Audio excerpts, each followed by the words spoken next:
Agricultura moderna e multifuncional na União Europeia. Então hoje iremos tratar da agricultura moderna já no seu contexto locacional, utilizando aqui algumas regiões ou no seu contexto regional. Então, primeiramente, vamos trabalhar aqui a questão da agricultura moderna na União Europeia. Primeiramente, vamos lá para a característica da agricultura dentro do continente europeu. Então, dentro do continente europeu, ou precisamente aqui o autor vai restringir a União Europeia, a agricultura ela emprega alta tecnologia. Então, a primeira característica é o emprego de alta tecnologia no plantio praticado em pequenas e médias propriedades agrícolas. Já é uma segunda característica. E administrada por mão de obra familiar. Então essas são as características da agricultura moderna dentro aqui do continente europeu. Então, resumindo, então a agricultura no continente europeu é uma agricultura que emprega alta tecnologia no plantio e é praticada principalmente com pequenas e médias propriedades, muitas das vezes administrada por mão de obra familiar. Esta é a característica da agricultura europeia. Como vocês estão vendo aí na imagem, isso aqui é uma média propriedade rural dentro da Europa. Vamos lá. Outras questões, por que a União Europeia ou a Europa e os seus agricultores optaram por emprego dessa alta tecnologia? Vamos lá. Interessante aqui vai ser o quê? Primeiro fator vai ser o aumento da demanda por produtos agrícolas, que a demanda é o consumo que vai aumentar, porque a qualidade de vida dessa população aumenta também o seu consumo por produtos agrícolas. Então, esse é o primeiro fator. O segundo fator vai ser a redução das áreas de terras agricultáveis devido à urbanização. Então, a população vai se tornando cada vez mais urbana, ocupando esse espaço que era da zona rural, e vai fazer com que aqui os agricultores vão estar agora com espaço reduzido e com a demanda alta. Então, eles vão ter que fazer o quê? Eles irão atrás de outras ferramentas para poder aumentar a produtividade. Ok? Vamos lá para um segundo passo. Tem uma questão aqui que alguns estados membros da União Europeia, eles estão a partir de algumas orientações aqui da própria União Europeia, que é o quê? Que é um bloco econômico e onde as decisões que pesam a nível do bloco ou a nível continental indicam a tendência da atividade agrícola e pecuária na União Europeia. Professor, significa o quê? Que a partir de agora eles vão o quê? Vão obedecer às diretrizes ou vão obedecer às normas da União Europeia. Vamos lá. Primeira é a agricultura de precisão. O que é a agricultura de precisão? A agricultura de precisão é aquela, tá? Não esqueçam, é aquela que utiliza tecnologia da informação ou tecnologia de precisão para o aumento da sua produtividade. Então, essa daqui é a primeira. Segundo, é a qualidade de produtos alimentícios. Então, o segundo ponto aqui é a qualidade dos produtos alimentícios. A terceiro ponto aqui é a restrição aos transgênicos. Então, é a restrição aos transgênicos. É a terceira. Ou a quarta é a tecnologias sustentáveis, como que a utilização de fontes de energia limpa. E o outro aqui é chamadas fazendas multifuncionais. Então, todas essas escolhas que atualmente estão se fazendo dentro da União Europeia, elas partem da onde? Elas partem aqui de uma decisão política do bloco econômico. A agricultura de precisão, se na Holanda, a Holanda já é um dos países que produz com grande qualidade e quantidade, utilizando essa chamada agricultura de precisão. Vocês estão vendo aqui na imagem, é um drone. Rígido controle da qualidade de produtos agrícolas. Diminuição do cultivo de produtos transgênicos na Europa. Quer dizer, vai diminuindo. Eles não produzem sim. Mas agora estão diminuindo esse plantio ou cultivo desse tipo de sementes. Agricultura funcional. O que é agricultura funcional? Vamos lá para o termo? A agricultura multifuncional é aquela que se estende as atividades para além do ramo principal. Se você está na fazenda, você trabalha com cultivo e com criação, correto? Com a agricultura e com a pecuária. Como estabelecimentos de comércio, produtos artesanais. Então, além do que você faz, que é a pecuária e a agricultura, você vai ter agora estabelecimento de comércio de produtos artesanais. Para vender o quê? Queijo artesanal, para vender requeijão artesanal, para poder vender doce de leite artesanal e assim por diante.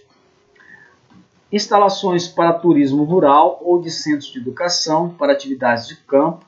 Então eu vou ter aqui turismo rural. O que é o turismo rural? Você vai oferecer aqui agora uma opção para as pessoas passarem dias ou semanas dentro dessa grande propriedade rural, e ali tendo convívio com essas atividades ou essas práticas agrícolas. Você também vai desenvolver a questão de centro de educação, tanto para escolas, como para universidades, faculdades, institutos e assim por diante. Pesquisa de estratégias ecológicas para atividades rurais. E aí você vai ter a presença de institutos ou mesmo universidades ali, tentando amenizar alguns impactos, tá, dentro da sua propriedade rural. Então, eu tenho aqui o comércio, pesquisas ecológicas, turismo rural e centro de educação, que é dentro agora da fazenda. Então, além de criar um gado, além de cultivar um cereal, a partir de agora ele vai ter atividades que vão agregar aqui, né, essa agregação no quê? No aumento da renda aqui do proprietário. Outra coisa também vai ser o quê? Vai ser a geração ou ampliação da geração de emprego nesse setor. Correto? Então, isso aqui é uma ecovila da Siebenlinden, no norte da Alemanha. Outra coisa, essas fazendas multifuncionais, elas ocorrem muitas das vezes dentro dessas ecovilas. Tá? O que é ecovilas? São grandes, assim, vocês estão vendo aqui, são vilas aqui, ó, né, de proprietários rurais. Ok? Vamos ao turismo rural, centro educacional, comércio de produtos artesanais, pesquisas ecológicas, nesse caso que é a reutilização da água em uma fazenda multifuncional. Então, isso são o quê? São atividades que se desenvolvem dentro desse ambiente.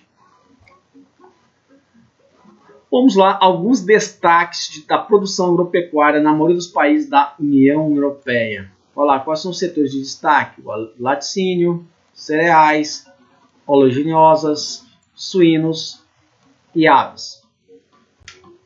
Isso aqui é a criação de vaca para obtenção de leite, plantio de trigo em Portugal. Isso é cultivo de oliveiras na Espanha, para a extração do óleo de oliva e a da azeitona. Isso é a criação de suínos na Alemanha. Isso é a criação de aves para a produção de ovos na República Tcheca. Agricultura moderna irrigada e em cooperativas em Israel. Então, Israel tem um problema aqui com a questão da aridez do solo. Tem que ter ideia disso. Essa aridez do solo é provocada pelo seu clima. Grande parte de Israel é composta de desertos, principalmente o deserto do Negev e o deserto de Arava. fez com que essa escassez de terras agricultáveis, que o governo israelense desenvolvesse técnicas para a captação de água, para a dessalinização dessa água e o transporte da mesma. Então ele criou lá o chamado Aqueduto Nacional. Esse Aqueduto Nacional ele é o quê? Um projeto de irrigação que vai transportar as águas do Mar da Galileia, que está no norte, para os desertos do Negev e Araba, no sul de Israel. Essa tecnologia possibilitou o quê? Que essa região fosse uma das maiores produtoras de frutas cítricas, como a laranja, no mundo todo. Então, a obtenção da água para irrigação e consumo por meio de aquíferos foi a primeira. O segundo, água da chuva, que ocorre apenas entre o mês de novembro e março, no inverno. Também de tratamento do esgoto e da dessalinização da água do mar Mediterrâneo. Então, ele teve, primeiro, obter essa água para irrigação e para consumo, primeiro, por meio de aquíferos, é o que? Perfurando poços profundos. Segundo, a captação da água da chuva. Terceiro, do tratamento de esgoto. E o quarto, dessalinização da água do mar Mediterrâneo. Então, é dessa forma que Israel pôde o quê? Ter ali o quê? Uma demanda de água para poder suprir o seu sistema produtivo. Ok? Então, isso aqui é um processo de dessalinização da água em Israel. É retirar o sal da água. Esse aqui é a implantação da agricultura de precisão numa fazenda em Israel. Esse aqui é a produção de laranjas no Negev. Vamos lá, agricultura moderna no Japão. O Japão, territorialmente falando, ele é do tamanho do estado do Mato Grosso do Sul. Segundo, ele tem 16% da sua superfície de planícies. E isso faz com que haja restrições à sua expansão agrícola. Primeiro, ele tem uma área pequena. Além de uma área pequena, apenas 16% dessa área de planícies é nas planícies onde ocorre grande parte do que? Da produção agrícola em qualquer parte do mundo. Ok? Esse espaço reduzido fez com que os agricultores, o governo, principalmente os agricultores, fosse o quê? Que se tornasse dependente de uso de tecnologias. Para que se usa tecnologia? Para garantir o aumento da produtividade em pequenas extensões de terra. Entenderam aqui? Então, para que se utiliza tecnologia? A gente viu na questão da União Europeia. A União Europeia passou o quê? Perder espaço para a urbanização. O que eles fizeram? Aumenta a tecnologia. O Japão, que naturalmente sempre foi o quê? Um espaço pequeno e ainda mais restrito em relação ao quê? Ao cultivo, fez com que também ele motivasse a corrida dos japoneses para o uso de tecnologia. Tá bom? O uso de maquinários passou a suprir a carência de mão de obra rural na segunda metade do século XX, motivada pela migração às cidades que cresciam à medida que a economia japonesa também prosperava. Essa segunda metade do século XX é em 1975, correto? Atualmente, porém, também como ocorre na Europa, o Japão se ressente da falta de mão de obra no setor agrícola, uma vez que a maior parte da sua força de trabalho tem idade superior a 45 anos. Então, o japonês que vai querer ser agricultor no Japão? Quase ninguém. Essa aqui é a utilização de terras no Japão. Essa aqui em vermelho é o cultivo de arroz, trigo e cevada. Então, essas regiões aqui em vermelho, essa para essa produção. Arroz em casca, esse de cor salmão, vocês estão vendo aqui, ó.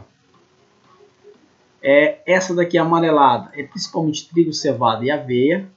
E esse aqui, verdinho, é floresta, pastagem, terras baldias. Então, essa é a mecanização do cultivo de arroz no Japão. Vamos lá, outra técnica, além, gente, das práticas modernas na agricultura, para poder resolver essa questão da produtividade agrícola, o Japão, por si só, desenvolveu uma técnica inovadora. Ela também é utilizada no Brasil hoje em dia, tá bom? Então, o emprego de técnica inovadora e usada em larga escala no Japão é a hidroponia, também conhecida como agricultura vertical. Por que é vertical? Ela não é plantada nessa forma, tá? Ela é plantada nessa forma aqui, ó, verticalmente, tá bom? Em vez de solo, bom, trata-se do cultivo de vegetais sem o uso do solo como fonte de nutrientes para a planta. Em vez do solo, emprega-se um preparo nutritivo líquido que atende às necessidades dos vegetais. Desse jeito, economizando espaço, as plantas ficam suspensas em estruturas de modo que as raízes ficam em contato com a solução. Além da área de plantio, a técnica de hidroponia em geral reduz o consumo de água e produtos agroquímicos. A técnica utilizada para o cultivo de vegetais sem o uso do solo como fonte de nutriente para a planta é chamada de hidroponia. Tá bom, gente? Então, hidroponia, não esqueçam. Vamos lá, a modernidade e a alta tecnologia não anulam as tradições de uma nação milenar como a japonesa. Assim também, na risicultura, a agricultura do arroz, técnica do passado e a alternativa do presente se mesclam. Vocês estão vendo aqui a produção de melões, tá? No sistema hidropônico. Produção de tomates. A agricultura moderna na Índia, a chamada Revolução Verde. Então vamos lá. Então a Índia aqui, como os demais países como México, Brasil, eles também vão participar desse processo aqui chamado de Revolução Verde. Como isso vai ocorrer, professor? Isso aqui vai ocorrer, gente, lá nos anos 60, quando a Revolução Verde ela passa o quê? Se tornar uma regra, seria isso? A palavra? Uma regra no mundo todo. Então ela vai ser o quê? Ela vai ser, gente, uma resposta, gente, para quê? Para o aumento da produtividade agrícola no mundo todo. Países, gente, como Brasil, Índia e México, antes da Revolução Verde, para vocês terem ideia, eles importavam, às vezes, grande parte disso o quê? Da sua produção agrícola. Eles tinham que comprar, justamente porque eles não tinham a capacidade de produzir. Justamente por quê? Porque grande parte da sua agricultura ainda era o quê? Uma agricultura de subsistência, itinerante. Então isso fazia com que limitava a produção agrícola e a produtividade nesses países. Então, essa plantação de arroz na Índia. Isso aqui, grande parte da agricultura ainda da Índia ou indiana, ela ainda é de subsistência, tá bom? Então a Revolução Verde, ela faz o que, gente? Ela vai provocar o crescimento na produção de alimentos. Além disso, mais do que a agricultura familiar de subsistência, a agricultura comercial foi favorecida pela Revolução Verde. Justamente por grande parte dessa agricultura comercial, ela destinava também exportação e não importação. Outra coisa, eles tinham mais recursos na hora de quê? De adquirir essas tecnologias. As tecnologias que eram? Vamos lá. Eram sementes, fertilizantes, agrotóxicos ou defensivos agrícolas, equipamentos, tratores e assim por diante. Então, toda essa estrutura que a Revolução Verde oferece tem um problema. Porque a partir de agora, esses agricultores eles vão ser o quê? Vão ser dependentes de um mercado. Que é esse mercado de sementes, fertilizantes, tratores e defensivos agrícolas que são controlados por um número restrito de empresas. Então a agricultura agora, ele mesmo fazia a própria seleção da semente. Agora ele não vai perder mais tempo em selecionar a semente. Ele vai fazer o que agora? Ele vai comprar essa semente selecionada. O problema é o seguinte: se quebrou uma peça do seu trator, ele vai ter que recorrer à empresa autorizada para poder o que? Consertar esse teu trator. Então, assim, ele vai ficar dependente? Sim, porque a partir de agora surge o que? Um novo setor. Então, na Revolução Agrícola, na verdade, é o que? É um novo setor dentro do que? Dentro da agricultura moderna. A agricultura comercial foi a maior beneficiada pela Revolução Verde. A agricultura familiar está distante, tá, gente? Até hoje do agro 4.0. O que é o agro 4.0? É a agricultura de precisão, por exemplo. Vamos lá. Então, eu quero aqui focar aqui na questão da Revolução Verde.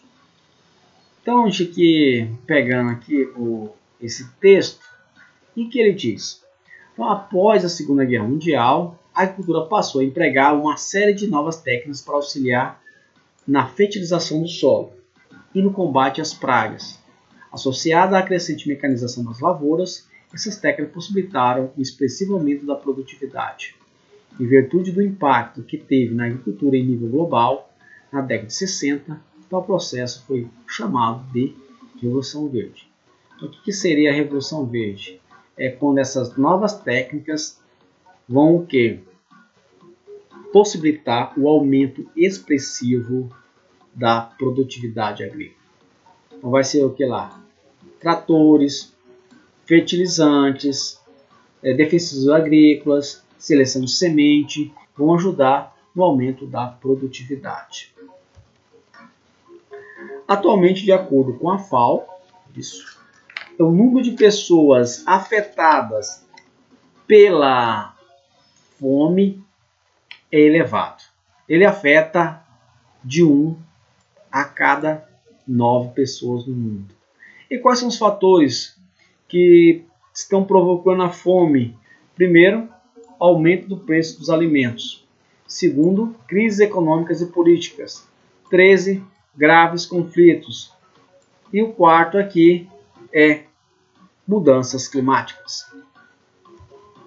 Então, se são crianças à espera de comida na Somália, a Somália ela tem todos os fatores que provocam a fome, tá bom?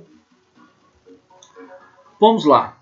Produção da ovinocultura na Austrália e Nova Zelândia. Temos que ter ideia que a Austrália e a Nova Zelândia elas são um dos grandes exportadores de quê, professor? De ovelhas, tá? Tanto de carne, lã e leite. Então a quantidade e a qualidade na produção de laticínios de carne de ovelhas da Nova Zelândia também se destaca no cenário econômico mundial. Então tanto o que a Austrália como a Nova Zelândia, ela tem a questão do que? Da qualidade da sua produção. A criação de ovelhas na Austrália, além da intensa pesquisa genética e a sua aplicação na ovinocultura, o modelo de cooperativas de produtores, sobretudo a qualidade do manejo de pastagem, em que os solos e pasto recebem tratamentos à base de nutrientes, constitui o segredo do êxito desses países no ramo da pecuária. Então vamos lá então. Eles investem em genética, também investem o quê? Na questão da qualidade das pastagens. Não adianta que você investir no melhoramento genético da ovelha e ela vai comer o quê? Essa alimentação está sendo adequada? Ela está sustentando de forma correta esse animal? Então você não adianta só melhorar a genética e esquecer do pasto. Você tem que fazer as duas coisas ao mesmo tempo. Isso é levantamento sobre identificação eletrônica em ovinos. Tá bom, gente? Contudo, a preocupação com a perda de solos e de sua fertilidade em razão da erosão e do uso intensivo de certas pastagens tem conduzido as pesquisas e instituições da Austrália visando métodos sustentáveis para gerenciar a pecuária e a agricultura no país. Então, essa questão da erosão e do uso intenso, tá, dessas pastagens acabou o quê? Provocando o quê? A perda de solos. Você que é um fabricante de drones agrícolas da XAG, recentemente um programa que visa controlar a propagação do invasor African Clover Grouse. Significa o quê? São ervas daninhas que vêm da África. Mudanças na agricultura da China e na migração das cidades. Então, desde a década de 70, quando se iniciou o processo de abertura econômica na China, centenas de milhões de pessoas deixaram o campo e passaram a habitar em alguma cidade chinesa. Esse êxodo rural se deve também à modernização da agricultura chinesa, que visa se integrar às indústrias e se tornar informatizada no modelo de agronegócio. Além disso, medidas do governo incentivaram a saída do campo, permitindo aos camponeses alugarem terras que trabalhavam e, ao mesmo tempo, dispor de benefícios próprios dos moradores das cidades, como escola, moradia e pensão. O maior deslocamento populacional da história, responsável pela virada urbana da população chinesa, está em pleno curso. A China ainda é um país que está caminhando para a consolidação da sua população no espaço urbano. Ok? Você construiu de cidades inteiras na China para suprir a demanda de migrações vinda do campo. Isso aqui é o campo coletivado na China na década de 70. Isso aqui já é a agricultura moderna na China. Então terminamos por hoje. Encerramos esse conteúdo sobre agricultura ou sobre o espaço rural. E até a próxima.